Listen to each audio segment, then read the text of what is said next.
Deixa eu te fazer uma pergunta. Você acha que a fé pode mudar a atitude de uma pessoa? Aquela fé que vai além das palavras, que desce fundo no coração e transforma o jeito de olhar para o outro, de tratar quem você ama, de acordar de manhã e escolher o que vai fazer com o dia que Deus colocou na sua frente. A história que vou te contar é justamente sobre isso. Deus está presente em tudo, no café que esquenta, nas mãos que se encontram, no silêncio de duas pessoas que aprenderam a agradecer antes de pedir. Quem tem olhos para ver, encontra ele em qualquer lugar. Salomão acordava todo dia antes do sol. Era um costume que havia virado parte da alma, daqueles que a gente não explica, só vive. Ele descia da cama devagar, calçava as sandálias de couro gasto e ia até a cozinha, onde Eva já estava de pé, esquentando o leite no fogão a lenha. O cheiro de café fresco misturado com o ar fresco da manhã do interior de São Paulo era, para eles dois, a forma mais simples de agradecer por mais um dia. Lupe ficava enrolado numa manta no canto da cozinha, um cachorrinho pequeno, peludo, que só levantava a cabeça quando ouvia o barulho das xícaras. Então se espreguiçava, vinha até os dois e ficava ali entre os pés deles, como se soubesse que aquele era o momento mais sagrado da casa. Depois do café, os dois iam para o fundo do quintal. Era um lugar simples, cheio de presença e de fé. O tipo de lugar que Deus reconhece pelo coração de quem chega. Todo dia, antes de qualquer coisa, Salomão e Eva oravam juntos. Agradeciam pelo que tinham, pediam sabedoria para o dia e saíam dali com um tipo de paz que não tem explicação racional. Só tem experiência. A oração não muda só o dia. Muda o homem que vai enfrentar o dia. E um homem em paz com Deus enfrenta diferente. A plantação de Salomão ficava descendo a colina, espalhada por 2 alqueires de terra vermelha do interior paulista.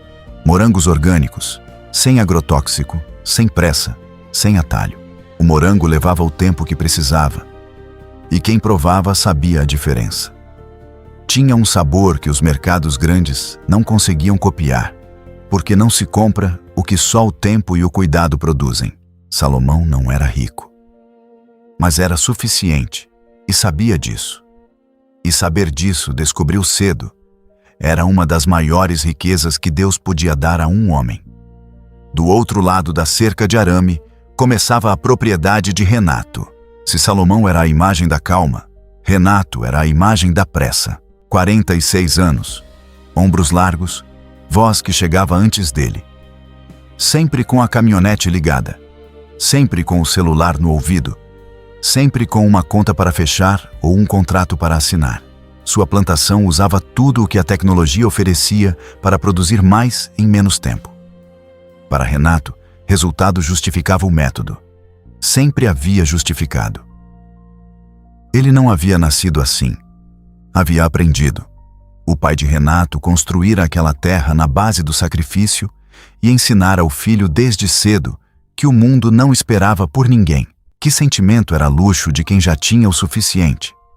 Que Deus, se existisse, ajudava quem madrugava e não ficava esperando o milagre. Renato aprendera bem a lição, tão bem que nem percebia mais que era uma lição. Para ele era simplesmente a verdade. Quando o dinheiro vira Deus, tudo o mais vira moeda, inclusive o que não tem preço. Toda vez que Renato passava pela cerca e via Salomão cuidando da plantação no ritmo lento de sempre, sentia um incômodo que disfarçava com ironia. Salomão, morango orgânico só dá prejuízo, gritava da janela da caminhonete. O que interessa é o lucro. Você fica aqui no seu cuidado, na sua fé. Mas no final do mês, o que paga a conta é o número, não o sabor. Salomão levantava a cabeça, limpava as mãos na calça e respondia com aquela calma que irritava Renato, exatamente por não ser forçada. O meu morango tem sabor, Renato. Tem cheiro. Tem cor. Quem prova uma vez não quer outro. Isso não aparece no seu relatório, mas aparece na mesa de quem come e aparece na consciência de quem planta. Consciência não paga financiamento. Rebatia Renato, já acelerando. Salomão olhava a caminhonete sumir na poeira da estrada de terra e ficava quieto por um segundo. Não com mágoa, com algo que parecia mais com compreensão, a expressão de quem reconhece numa pessoa uma dor que ela mesma ainda não sabe que carrega. Deus não desiste do homem orgulhoso. Ele permanece fiel, com a paciência de quem plantou a eternidade e sabe que tudo tem seu tempo. Lúcia havia aprendido a amar o homem que Renato era quando eram jovens, antes da fazenda crescer, antes do dinheiro entrar, antes do celular virar uma extensão da mão dele. Naquela época, Renato ainda ria à toa, ainda chegava cedo para o jantar, ainda pegava a mão dela sem motivo nenhum, só porque estava ali do lado.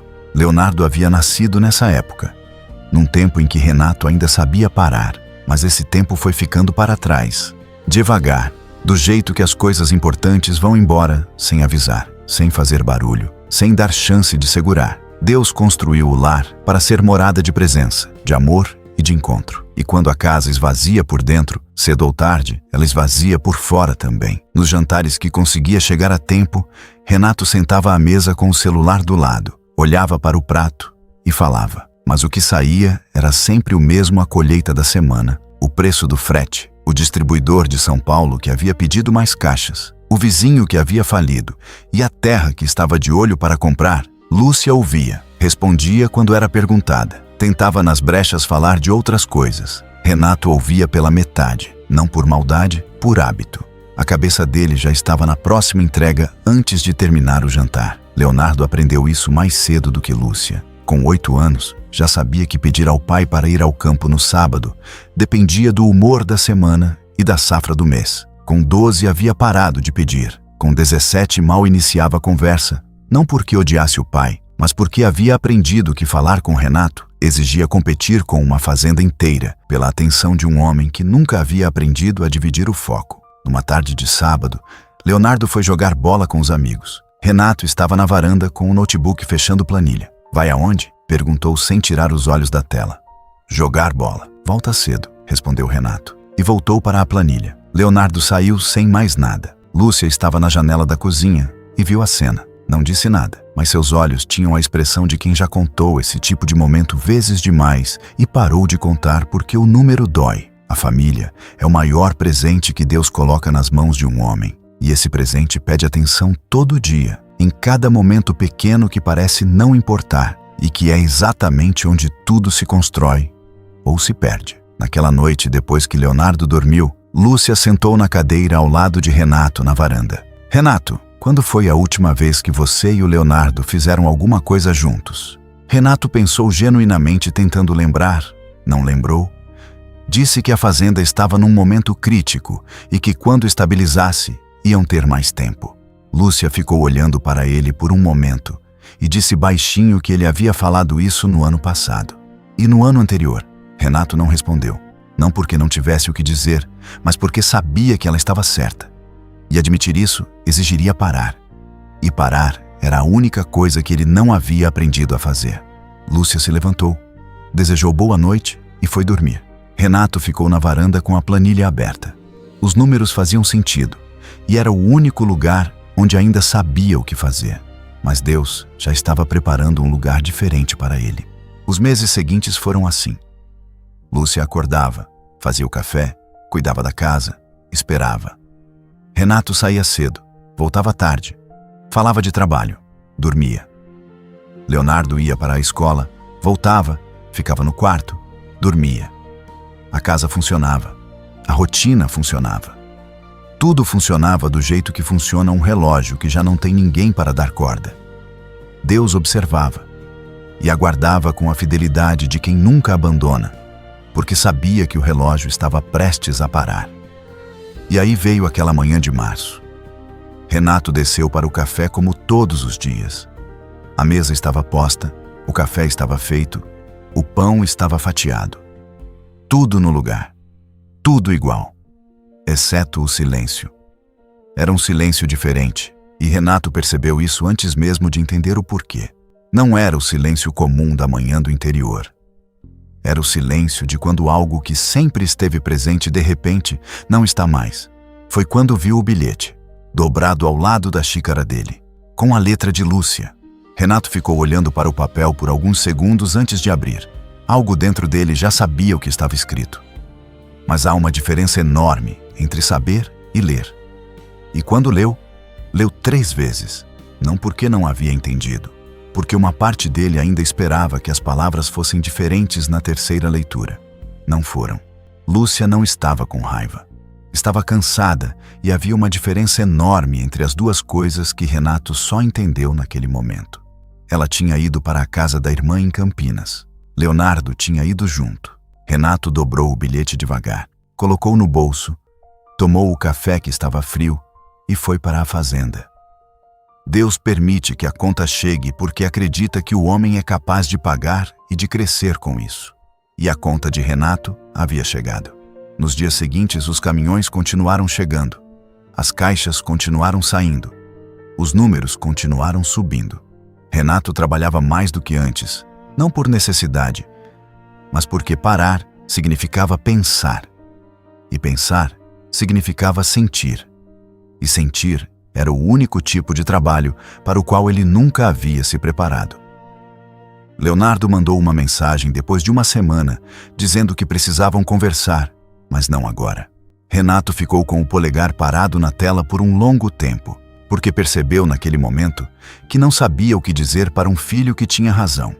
E essa descoberta pesou mais do que qualquer conta que havia fechado na vida. Deus fala no silêncio, e Renato finalmente havia ficado quieto o suficiente para começar a ouvir. Foi numa tarde de domingo que algo mudou.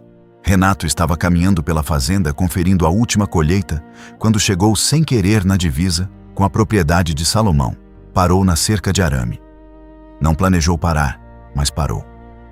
Salomão e Eva estavam no cantinho de oração, sentados um ao lado do outro, as mãos dadas em cima da mesa de madeira velha, cabeças levemente inclinadas, Lupe enrolado aos pés. A luz do fim de tarde caindo sobre os dois, com aquela cor de ouro que o interior de São Paulo guarda para o fim do dia. Não havia nada de extraordinário na cena. E era exatamente isso que partiu algo dentro de Renato. Porque ele estava do lado de uma fazenda que nunca havia produzido tanto. E nunca havia se sentido tão vazio. E do outro lado da cerca, havia um homem que nunca havia tido tanto quanto ele. E que tinha tudo que ele havia perdido sem perceber que estava perdendo. A paz que Renato via do outro lado da cerca era a paz de quem Salomão servia. E pela primeira vez em muitos anos, Renato sentiu falta de algo que nunca havia buscado. Ficou parado até o sol terminar de descer. Voltou para casa, sentou na cozinha no escuro e pela primeira vez em muitos anos não pegou o celular. Ficou só com o silêncio. E dentro do silêncio, começaram a voltar as palavras de Salomão. Em conversa de cerca, de estrada de terra, de tarde de colheita. Palavras que Renato havia descartado na hora e que agora voltavam com um peso que ele não conseguia explicar. O que você planta no coração dos seus é o que vai ficar quando a colheita acabar. A consciência de um homem de Deus é a sua bússola e aponta sempre para o que realmente importa. A paz não aparece no relatório, mas é a luz que aparece no rosto de um homem quando ele está certo com Deus e com os seus. E Deus estava ali, presente, paciente, com a fidelidade de quem nunca abandona mesmo quando o homem demora a chegar. Na manhã seguinte, Renato levantou, calçou as botinas e foi direto, com o passo de quem atravessa uma cerca sabendo que do outro lado há esperança maior do que o medo. Caminhou devagar pelos 2 alqueires de Salomão no silêncio da manhã. Viu de perto o que sempre havia desprezado de longe, a terra cuidada, o morango no pé com aquela cor que o agrotóxico nunca havia conseguido imitar, o cheiro de terra molhada de quem respeita o tempo das coisas. Chegou na porta dos fundos e bateu. Ficou parado esperando com o chapéu na mão. Um gesto pequeno, quase involuntário, do tipo que o corpo faz quando a alma já entendeu o que a cabeça ainda está processando. Deus não manda anjo toda vez. Às vezes ele manda um vizinho. E às vezes esse vizinho é exatamente a pessoa que você mais desprezou e que Deus escolheu para ser a sua porta de volta. A porta abriu. Salomão estava com a xícara de café na mão, a camisa de pano abotoada, os olhos sem surpresa, como se de alguma forma já soubesse que aquela manhã seria diferente das outras. Olhou para Renato por um momento, para o chapéu na mão, para os olhos que não conseguiam sustentar o olhar, e disse apenas que o café ainda estava quente e que entrasse. Naquelas palavras havia só acolhimento, a leveza de quem aprendeu com Deus que a misericórdia sempre fala mais alto do que a razão. Renato entrou, sentou na cadeira de palha que Eva puxou sem perguntar, como se receber alguém que chegava quebrado fosse a coisa mais natural do mundo, porque para eles era. Lupe farejou os pés de Renato por um segundo e foi deitar no canto. A cozinha cheirava a café e a lenha, o mesmo cheiro de todas as manhãs de Salomão, que para Renato, naquele momento, cheirava algo que ele não tinha palavra para nomear. Ficaram em silêncio por um tempo, um silêncio de chegada, daqueles em que a pessoa que chegou ainda não sabe como começar, e a pessoa que recebeu sabe que não precisa apressar. Foi Renato quem falou primeiro. Disse com a voz baixa de quem está sendo honesto pela primeira vez em muito tempo, que não sabia o que havia ido fazer ali, que só sabia que não aguentava mais ficar do outro lado daquela cerca, olhando para o que Salomão tinha, sem conseguir entender o que era. Salomão colocou a xícara na mesa devagar e perguntou o que Renato via ali. Renato olhou ao redor, para a cozinha simples, para Eva com as mãos entrelaçadas, para a Bíblia de páginas amareladas na beirada da mesa, para o Lupe no canto, e respondeu com uma palavra só: paz. E a palavra saiu como quem larga um peso que estava carregando há anos sem saber. Salomão assentiu e disse que a paz não era dele, que ele não a gerou e não conseguia mantê-la sozinho, que ela vinha de Deus todo dia e que todo dia ele precisava ir buscar de novo, naquela mesa lá no fundo do quintal, de mãos dadas com Eva, antes de qualquer coisa, que se pulasse um dia sentia a diferença. Renato perguntou se Salomão nunca havia tentado falar isso antes. Salomão respondeu com um sorriso simples que havia tentado, mas que Renato sempre estava acelerando. Depois do café, Salomão se levantou, fez um gesto simples com a cabeça em direção ao fundo do quintal e disse para Renato vir com ele. Os três foram: Salomão, Eva e Renato. Lupe foi junto como sempre. Sentaram na mesa de madeira velha. Eva abriu a Bíblia nas páginas amareladas e Salomão começou a orar. Uma oração que saía do coração, simples, verdadeira, do tipo que Deus reconhece de longe porque vem sem enfeite e sem vaidade. Uma conversa direta com quem habita o coração de quem ora. Renato ficou parado com as mãos no colo. Nunca havia orado na vida. Não sabia fechar os olhos sem se sentir estranho. Não sabia o que dizer, mas ficou ali quieto enquanto Salomão falava e em algum momento, sem que percebesse exatamente quando, as mãos que estavam no colo foram se juntando.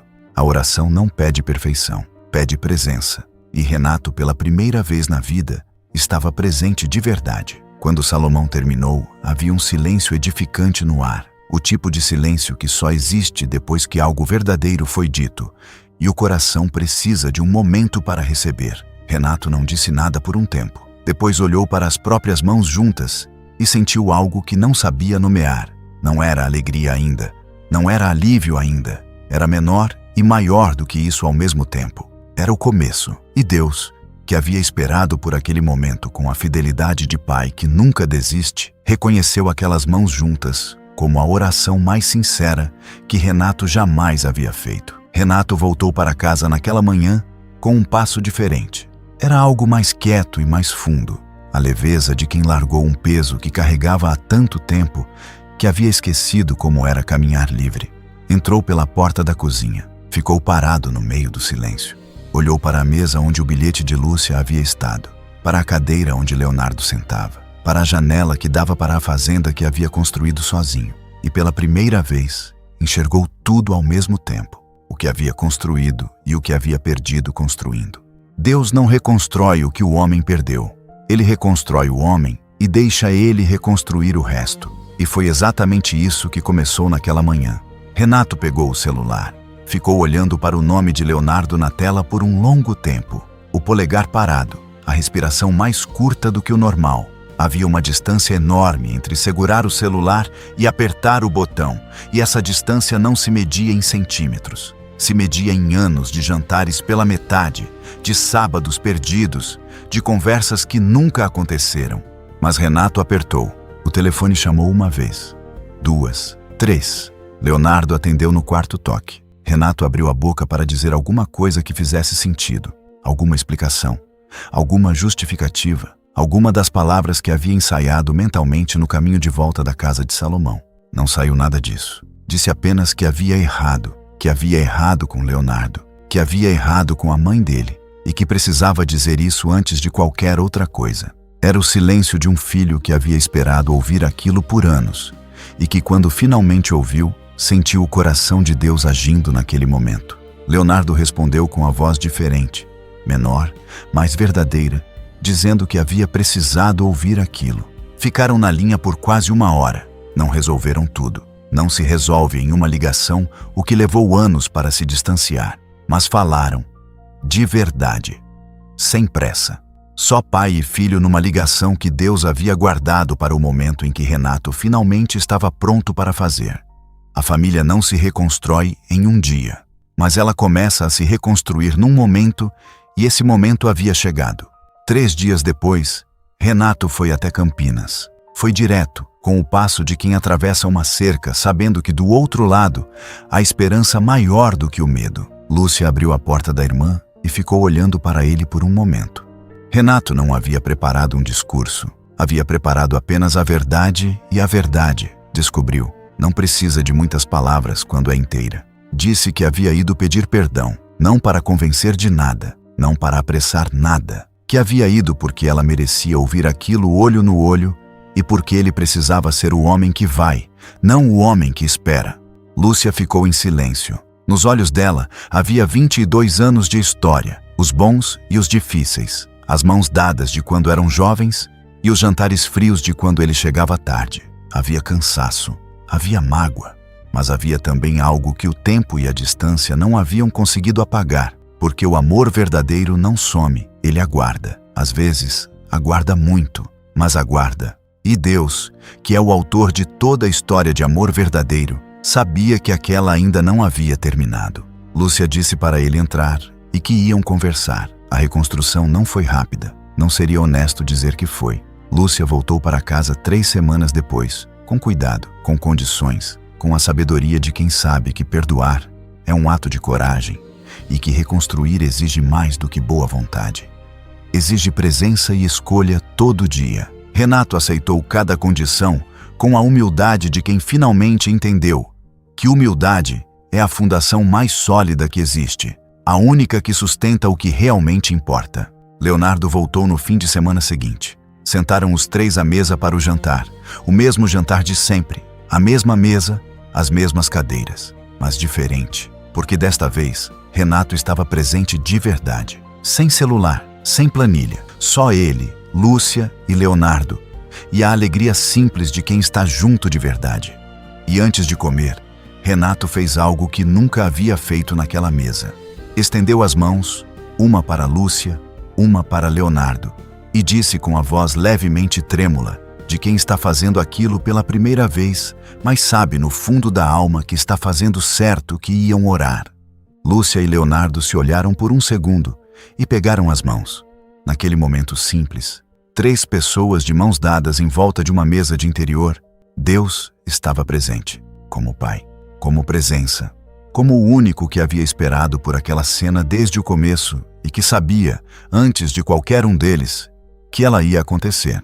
No domingo seguinte, Renato acordou cedo, mais cedo do que o normal, antes que Lúcia descesse, antes que Leonardo se mexesse no quarto, antes que o sol esquentasse a terra vermelha do interior paulista.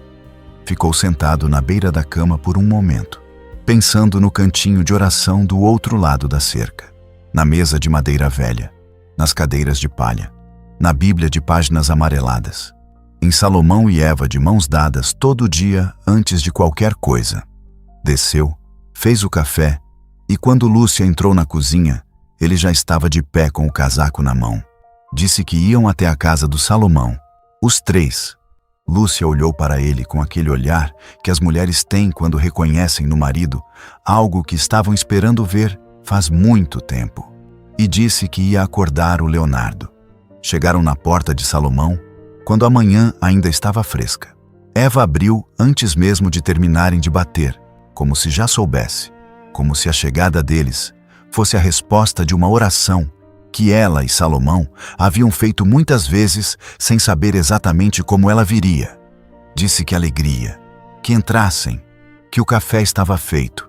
Deus tem um talento especial para fazer parecer natural o que levou anos de oração para chegar. Quando as xícaras esvaziaram, Salomão se levantou e fez o mesmo gesto simples de sempre. Um aceno de cabeça em direção ao fundo do quintal e perguntou se iam. Os 5 foram. A mesa de madeira velha, que havia começado com 2 agora, tinha cadeiras de sobra, como se sempre houvesse esperado por mais gente. Eva abriu a Bíblia nas páginas amareladas de tanto uso. Lupe foi deitar aos pés de todo mundo como se aquilo fosse a coisa mais natural do mundo. E Salomão começou a orar.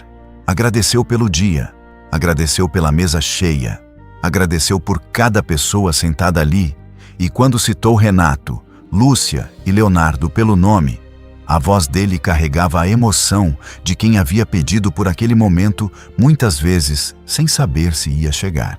Renato estava com as mãos unidas. Lúcia tinha os olhos fechados. Leonardo estava com a cabeça levemente inclinada e uma expressão que Renato nunca havia visto no rosto do filho: paz. E Deus, que havia plantado aquela semente num cantinho simples de fundo de quintal anos atrás, via agora a colheita. 2 famílias, uma mesa, uma Bíblia e mãos unidas. Era exatamente isso que ele havia imaginado desde o começo. Renato nunca se tornou um homem perfeito. Continuou sendo direto. Continuou sendo intenso. Continuou amando sua fazenda com dedicação. Mas aprendeu, na dor, na perda e na graça de um vizinho que abriu a porta quando podia ter ficado do outro lado, que existe uma diferença enorme entre construir para acumular e construir para oferecer. Que o lucro que não passa pelo coração não compra o que realmente importa. Que a oração não é o recurso de quem não tem mais opção. É a sabedoria de quem entendeu que a melhor decisão do dia é a primeira, feita de joelhos, antes de qualquer planilha. E que a família não é o prêmio que vem depois do sucesso. É a razão pela qual o sucesso deveria existir, pois que aproveita ao homem ganhar o mundo inteiro e perder a sua alma. Mateus 16, versículo 26. Sabe o que eu aprendi com a história de Renato? Que Deus permanece fiel. Quando a gente escolhe o lucro, quando a gente perde o caminho, quando a gente finalmente para e ouve, Ele está sempre lá, com a paciência de quem plantou a eternidade e sabe que tudo tem seu tempo. Deus colocou um vizinho do outro lado de uma cerca e aguardou. Porque é assim que Ele trabalha. Em silêncio, com fidelidade, através das pessoas simples que coloca na nossa vida. E quando a gente finalmente para, finalmente ouve, finalmente atravessa a cerca, Ele está lá, como sempre esteve. Se essa história tocou algo dentro de você, compartilhe com alguém que Deus colocou no seu coração agora mesmo. Pode ser o marido, pode ser a esposa, pode ser aquele amigo que você sabe que está sozinho do lado errado de uma cerca. E deixe nos comentários: Deus estava me esperando. Porque se você está aqui até o final dessa história, tem um motivo para isso. E esse motivo tem nome. Continue cuidando das suas raízes, porque é delas que vem tudo o que realmente importa. A gente se vê na próxima história.